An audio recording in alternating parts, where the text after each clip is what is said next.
Boa noite a todos, queridos irmãos. Vamos iniciar o nosso encontro de hoje, então. Para quem não me conhece, meu nome é Marcelo Zago. Então, convidamos a todos a fazer uma pequena prece de abertura, a fim de que a gente consiga aí nos conectar com a espiritualidade superior. Então, nesse clima de amor, de esperança, nós vamos pedir aos benfeitores espirituais, aos espíritos amigos que nos acompanham, para que eles difundam aí o amor de Jesus, o amor de Cristo, inundando esse ambiente com bastante luz, bastante paz, que possamos estar envoltos por esse sentimento de amor, de fraternidade, com o objetivo de que, durante esses momentos, possamos nos ter como irmãos,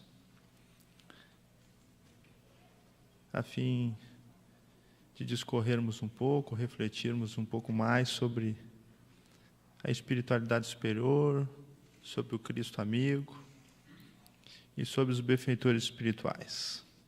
Então, nesse clima de muita paz, nós vamos dizendo: Senhor, obrigado, e que assim seja.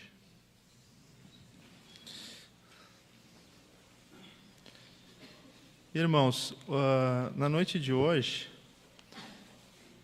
em virtude do feriado de ontem, 7 de setembro, que foi o feriado da nossa independência, nós vamos falar sobre um dos temas muito bonitos da espiritualidade superior, mas bonito mesmo, muito interessante. Um de tantos outros, porque a Terra, na verdade, nas mãos de Jesus, é uma grande história de amor, que tem inúmeros capítulos. Mas esse capítulo, em especial, diz respeito a todos nós aqui no Brasil. E, na verdade, é um assunto que gera até um pouco de reflexão nesse momento que nós estamos passando. Enquanto nós fomos conversando, é bom a gente ir pensando, né, na situação do nosso país, da nossa responsabilidade, desses sentimentos, tudo que estão aí fora, né? Vejam só que coisa interessante, nesses dias nós tivemos uma perda muito grande, que foi aquele incêndio no Palácio, né? Isso aí por uma pessoa que tem um pouquinho de cultura, um pouquinho de senso de responsabilidade e patriotismo, que ama a sua terra, se sente um pouco envergonhado. Ao mesmo tempo, nós estamos numa eleição aí, né, tumultuada, com agressões e outras coisas mais, que todos nós querendo um país melhor. Então, tudo isso tem a ver com o tema de hoje.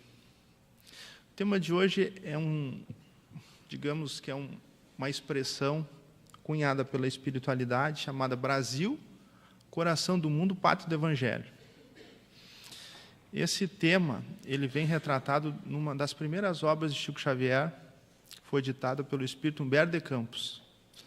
Humberto de Campos foi um grande escritor brasileiro, que, ao desencarnar, toma a frente das primeiras obras do Chico Xavier. Um escritor de ponta, e acaba nos brindando com uma obra extraordinária. Mas do que fala essa obra? Fala da fundação espiritual do Brasil.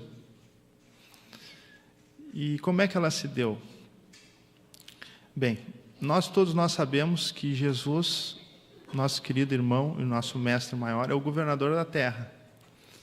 E ele, pelas expressões de Emmanuel, recebeu esse planeta uma bola de fogo, resfriou e a partir daí iniciou tudo.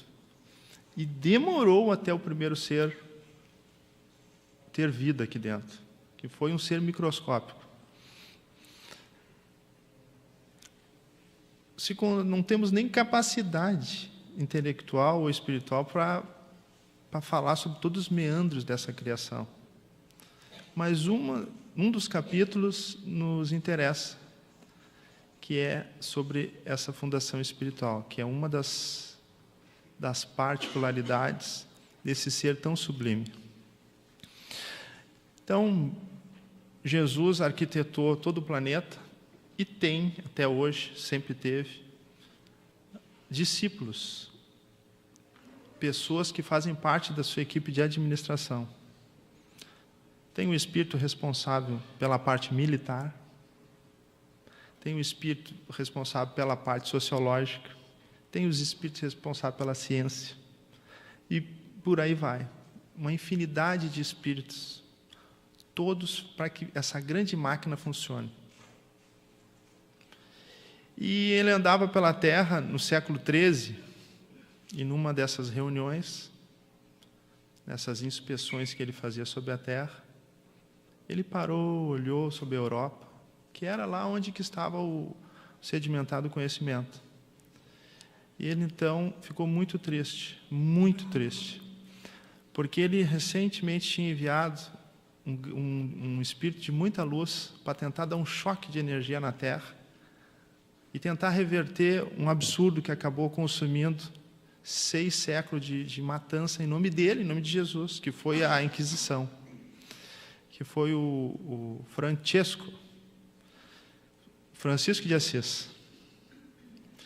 E ele notava que a Terra estava de uma forma quase que estagnada, só pensando em formalidades, em rituais, em templos. Tinha esquecido o verdadeiro sentimento dele. Até que um dos seus assessores, de nome Eliu, que era responsável pela parte sociológica de toda a Terra, disse: mestre, mas nós estamos organizando uma grande migração do seu evangelho para um lugar lá no hemisfério sul. E o diálogo com Jesus não é um diálogo como o nosso, assim, né? Que a gente pergunta e fica sabendo a resposta. Jesus não apenas sabe, mas ele sabe que vai conhecer daqui 2000 anos. Ele conversa com a pessoa, já vê todas as encarnações, é diferente, é um ser tão sublime, tão absoluto, que nós não temos condições. Então, ele mesmo disse: onde fica esse lugar tão maravilhoso que nós conseguimos ver na constelação, nos céus, fitando o universo, aquele que serviu de exemplo à humanidade, que ela era mesmo. Ele se referia à constelação de Cruzeiro do Sul, que no nosso hemisfério, na época em que a gente olhava para o céu, que hoje a gente só olha para os tablets, né? As pessoas davam muito valor para essas questões das estrelas, dos planetas, enfim, olhava um pouco para fora de si. Então, essa pátria do Cruzeiro do Sul é a nossa pátria. Então, ele veio aqui, numa grande reunião, se deslocou de lá para cá, e começaram a mapear aqui o que seria o Brasil. E Jesus desenhou o Brasil. Desenhou. Nem um metro a mais, nem um metro a menos do que é hoje, foi Jesus que delineou o Brasil. Desde o Rio Grande do Sul até o nosso marco superior. E, imediatamente, ele autorizou, então, a encarnação dos espíritos mais humildes, mais simples, que estavam na Europa e também na África, para que aqui viesse povoar. E disse para ele: Liu, bom, é o seguinte, então agora é a tua vez, tu irás reencarnar numa missão muito especial. E ele perguntou: mas qual seria essa missão? Nós precisamos levar esse descobrimento da Terra, mas por um país que esteja sedimentado, que não vá atrapalhar essa nossa migração. Então, Eliu vem como Dom Infante de Sagres, Henrique de Sagres. E Henrique de Sagres foi o que desenvolveu aquela grande escola de navegação, uma das maiores escolas de todo o tempo, chamada Escola de Sagres, onde Pedro Álvares Cabral, Cristóvão Colombo, tantos outros desbravaram todos os oceanos. Quando ele estava com a escola toda montada, ele já tinha feito um projeto onde esta encarnado, né, onde seriam as Índias. Quando Pedro Álvares Cabral sai com suas embarcações, ele no comando, a espiritualidade acompanha, passo a passo, né, essa navegação. E chega um momento em que realmente ele se perde. Só que quem assume o leme é Ismael.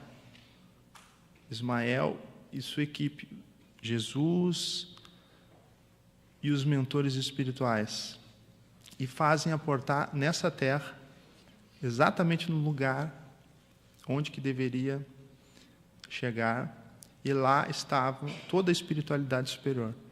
Então houve uma festa muito grande, uma realização espiritual incrível, tanto que o escrivão Pero Vaz,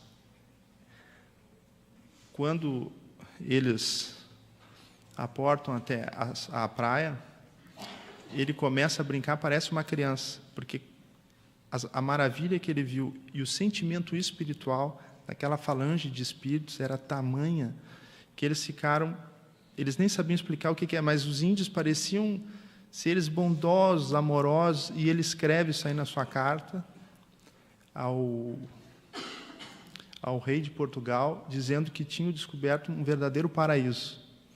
Conta como eram os índios, aqueles espíritos que já estavam encarnados, que eram muito amorosos.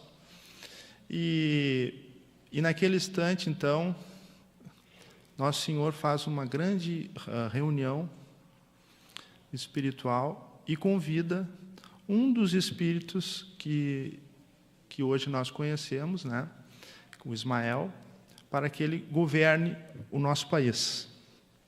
Então, ele passa a ser o governador do nosso país. Em todos os momentos da história, os momentos mais marcantes, a espiritualidade sempre esteve presente. E essa releitura da história é muito emocionante, principalmente quando nós vemos aqueles elementos que sedimentam o nosso país, né, que nós vamos ver daqui a pouco. Alguns deles, né? Mas, em todo instante, Jesus e Ismael estão por trás do nosso conhecimento espiritual e também social, político, administrativo. Mas uma coisa nós temos que dizer desde já. Nesta obra, o espírito de Humberto de Campos transcreve as palavras de Jesus, dizendo que a preocupação maior é com o desenvolvimento moral do nosso país, e não com os aspectos políticos. E isso é importante para nós refletirmos, porque com toda essa bagunça que está aí fora, nós falamos sobre o Brasil, coração do mundo, parece que não tem um sentido, mas o sentido é espiritual. Tanto que quando Jesus veio para cá, a parte militar e política era totalmente diferente da situação que ele pregava, porque o reino de Deus não é deste mundo. Então, é como se nós vivêssemos em outra dimensão. E a preocupação primeira de Jesus é trazer para cá o seu Evangelho, para que aqui os espíritos possam ser educados. E aí sim, nós começamos a ver que tem sentido. Porque muito se disse que o Brasil, coração do mundo, Padre Evangelho, seria uma pátria abençoada, que Deus é brasileiro, e por isso nós estaríamos livres de qualquer situação e que nós iríamos ensinar para o mundo em algum momento todo esse Evangelho. E hoje nós já vemos que as pessoas que estão para ser ensinadas somos nós mesmos. Nós espíritas, muito dentro da sociedade espírita, da casa espírita, demais. As pessoas na rua, todos os brasileiros. Todos os brasileiros. Essa semana fiquei sabendo uma história que uma empresa aqui do Rio Grande do Sul estava exportando para a Noruega e tinha o preço da mercadoria, e aí o brasileiro aqui mandou um e-mail dizendo o seguinte: se não poderia colocar na nota só o valor da mercadoria, deixar um pouco o transporte de lado. Aí o norueguês devolveu, dizendo assim: como é que você quer que o seu país vá para frente fazendo essas coisas? Não é? Um outro exemplo que fiquei sabendo também, muitos brasileiros saíram do país com essa confusão toda e 2 famílias foram morar no Canadá. Estavam morando lá numa boa, até que um belo dia chega 2 pessoas bem vestidas e tal, e perguntam: o senhor é o fulano? Sim, sou. Ah, pois não. O senhor está gostando do nosso país? Estou. Seu filho está estudando bem? Está. O senhor precisou dos nossos hospitais? Sim. O senhor foi bem atendido? Sim. Pois o senhor sabe como é que nós pagamos tudo isso? Ele ficou meio assim. Por que o senhor está perguntando? Não, porque o senhor está devendo imposto. Ah, mas eu fui lá, fiz o parcelamento, o senhor fez, o senhor não pagou. Mas eu pensei que vocês iam vir aqui me intimar, eu até estava ganhando um tempo. Aqui não tem isso, nós estamos levando esses 2 caminhões do senhor. Então, a noção que nós temos de certo e de errado, né? Isso, muitas vezes, do jeitinho brasileiro, serve para nós vermos que a pátria do Evangelho é justamente para nós repensarmos a nossa postura enquanto cidadãos. Porque quando nós desencarnarmos e nós tivermos que pedir, por favor, para entrar numa cidade espiritual, não vai ter um juiz que vai dar liminar para a gente, para nos livrar dessa bronca. Não vai ter direitos. Não vai ter absolutamente nada, porque as leis do universo são implacáveis. São fulminantes. Se nós olharmos para uma pessoa que está no hospital e perguntarmos para ela o que ela achou da lei do universo, que deixou ela acamada, ela imobilizada, ela vai dizer que talvez não seja justo, mas a lei foi implacável. Então, nós temos que saber que antes de nós termos direitos, nós temos obrigações. E a nossa grande obrigação é agirmos como verdadeiros cidadãos do universo.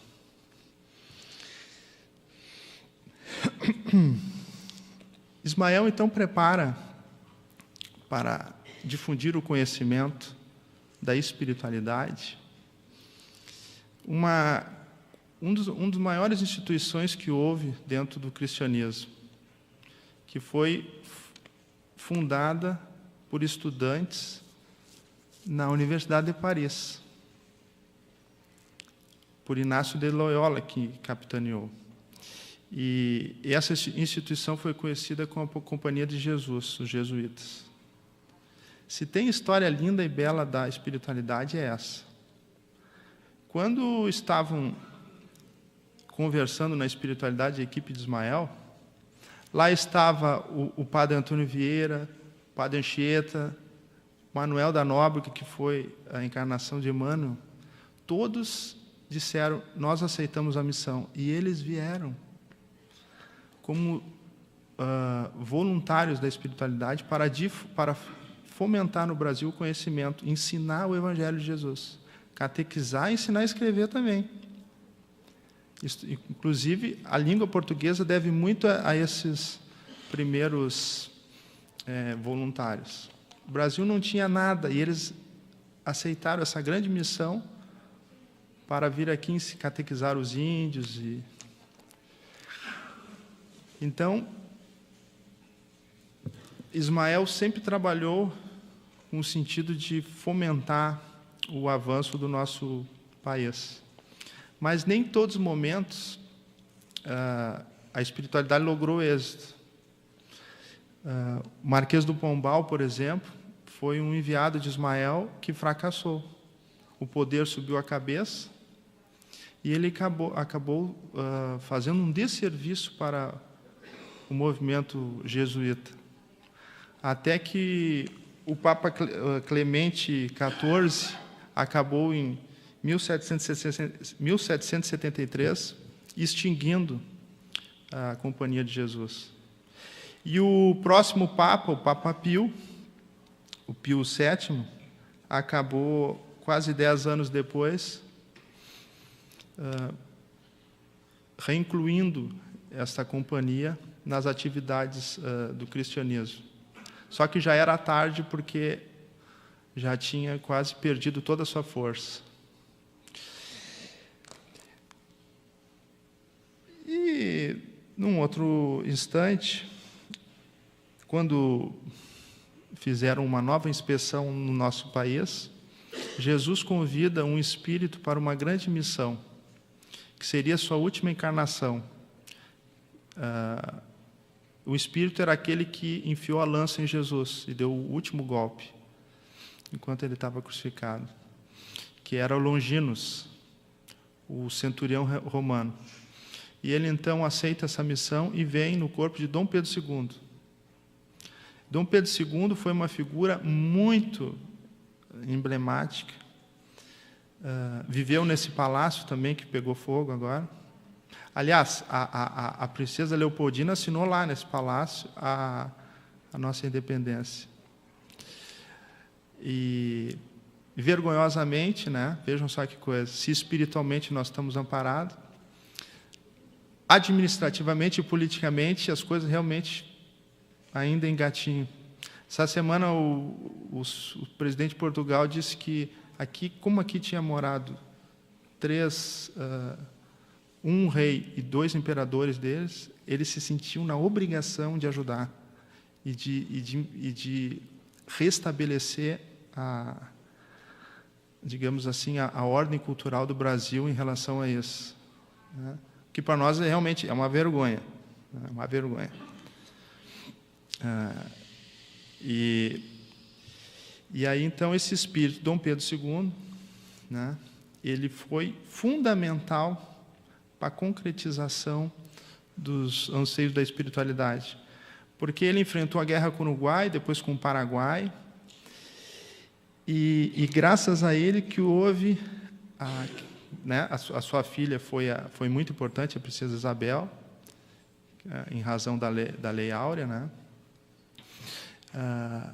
Naquele momento cultural do país, Dom Pedro se dava muito com a elite intelectual, com Rui Barbosa, com Quintino Bocaiúva, Benjamin Constant, e também com a área militar, que era o Marechal Deodoro da Fonseca.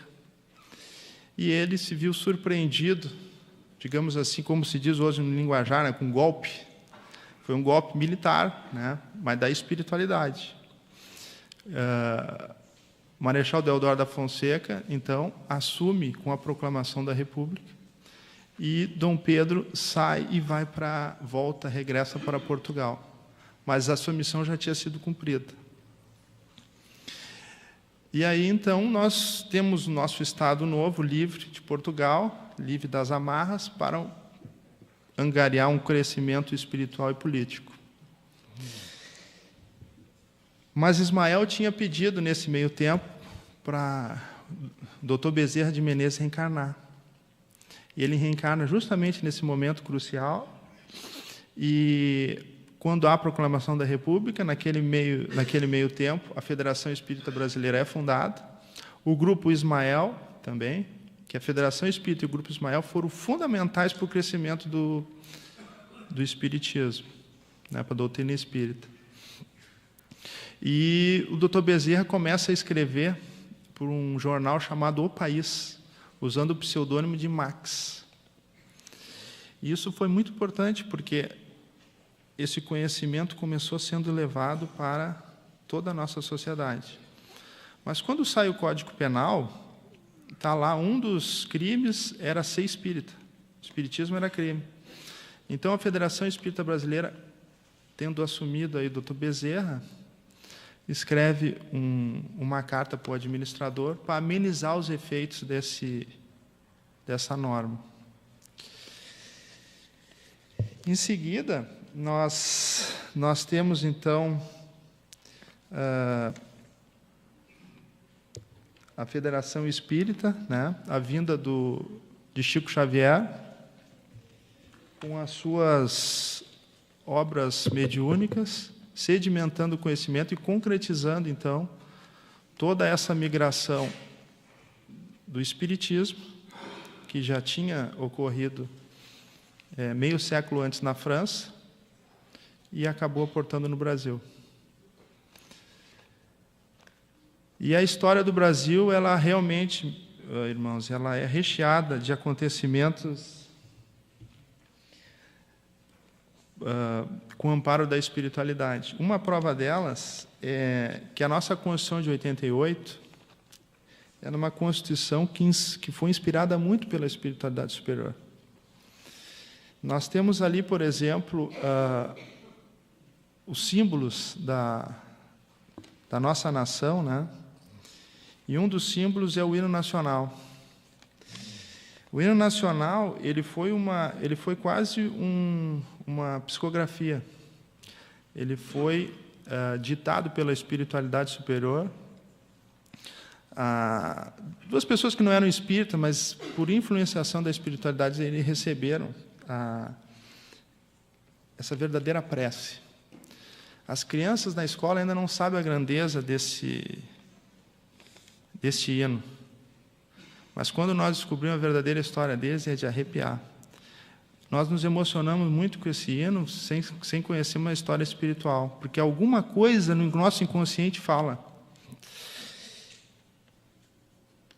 Se nós pegarmos alguns trechos aqui, nós vemos que é a história da fundação espiritual do Brasil. Vejam a seguinte estrofe. Brasil, um sonho intenso, um raio vívido. De amor e de esperança a terra desce. A com crase, de amor e de esperança, que desce até a terra. Se em teu formoso sol risonho e límpido, a imagem do cruzeiro resplandece, a imagem de Jesus. Deitado eternamente em berço esplêndido, ao som do mar e à luz do céu profundo, fulguras, ó Brasil, florão da América, iluminando o sol do novo mundo.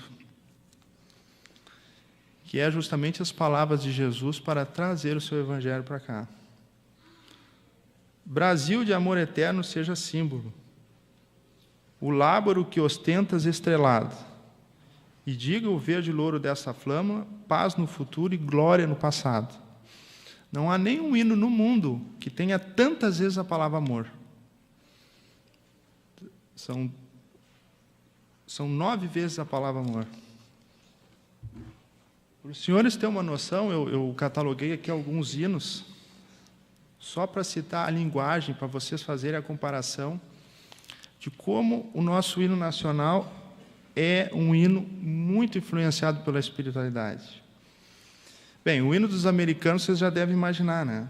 Nada contra os americanos, mas é de um cunho muito militarizado. Então, em outra, lendo apressadamente aqui, o clarão vermelho do foguete, as bombas explodindo no ar, onde o anfitrião altivo do inimigo, o silêncio do medo repousa, que os estragos da guerra e a confusão da batalha. O hino de Portugal. Nada contra português, e eu só estou fazendo uma comparação aqui, né, irmãos, para vocês verem como é espiritualizado o nosso hino. Dos teus egrégios avós, que há de guiar-se a glória, armas às armas, contra os canhões, marchar, marchar. Sob a terra e sobre o mar, as armas, contra os canhões, marchar, marchar. O hino da Austrália é mais leve um pouco. Avante, bela Austrália, todos os australianos vamos celebrar, pois somos jovens e livres. Nós temos solo de ouro e riquezas a labutar. Nosso lar é secado pelo mar, nossa terra é abundante em presentes da natureza, de beleza rica e rara. Avante, bela Austrália. É um hino bonito, leve, mas está longe de ser espiritualizado, né? Hino francês, vocês devem imaginar, né? Revolução. O estandarte ensanguentado se ergueu, o estandarte ensanguentado se ergueu. Ouvis nos campos rugirem esses vorazes soldados. Vêm eles até os nossos braços, degolar nossos filhos e nossas mulheres. As armas, cidadão, formais nossos batalhões. Marchemos, marchemos.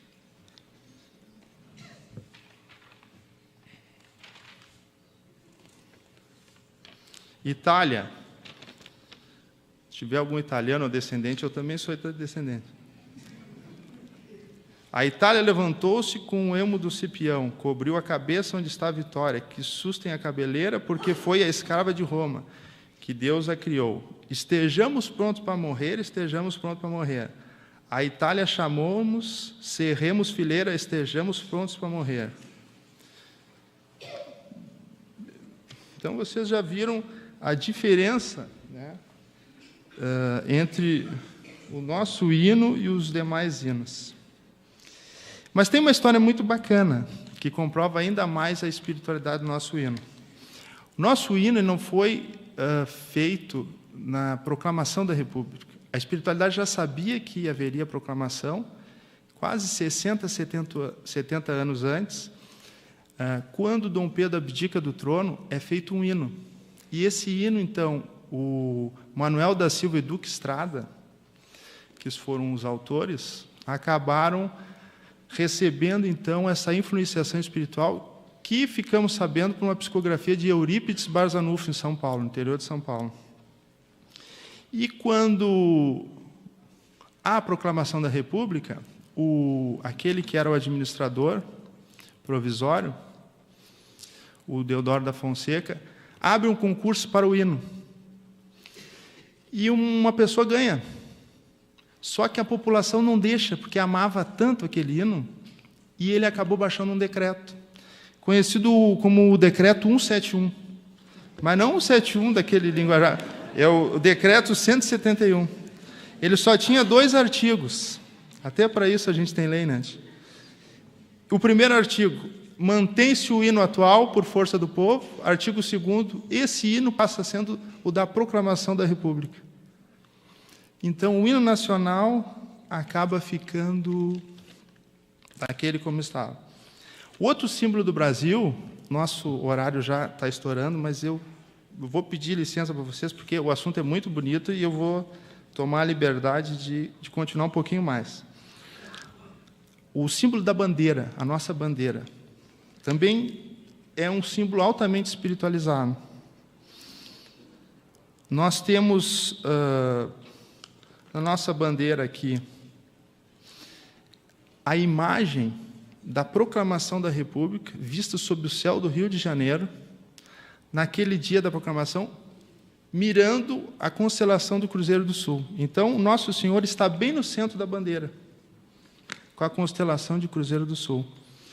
As estrelas são representadas pelos estados, sendo que um dos estados está acima daquela faixa, ordem e progresso, que também é uma menção espiritual.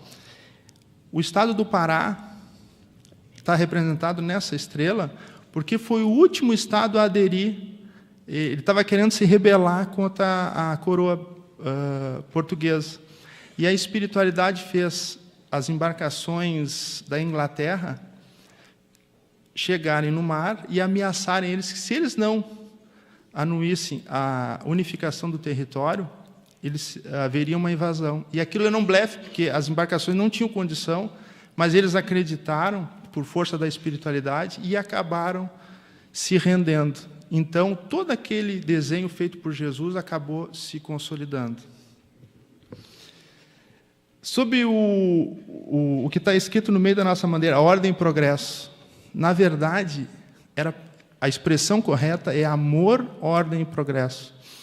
Porque por influenciação espiritual, essa expressão é de Augusto Comte, o filósofo, pai do positivismo, que dizia, na sua integralidade, o seguinte: amor por princípio, ordem por base e progresso por fim. Bem, e por fim, nós temos também o hino da bandeira. O brasileiro gosta de hino, né? E quem fez o hino da bandeira foi Olavo Bilac.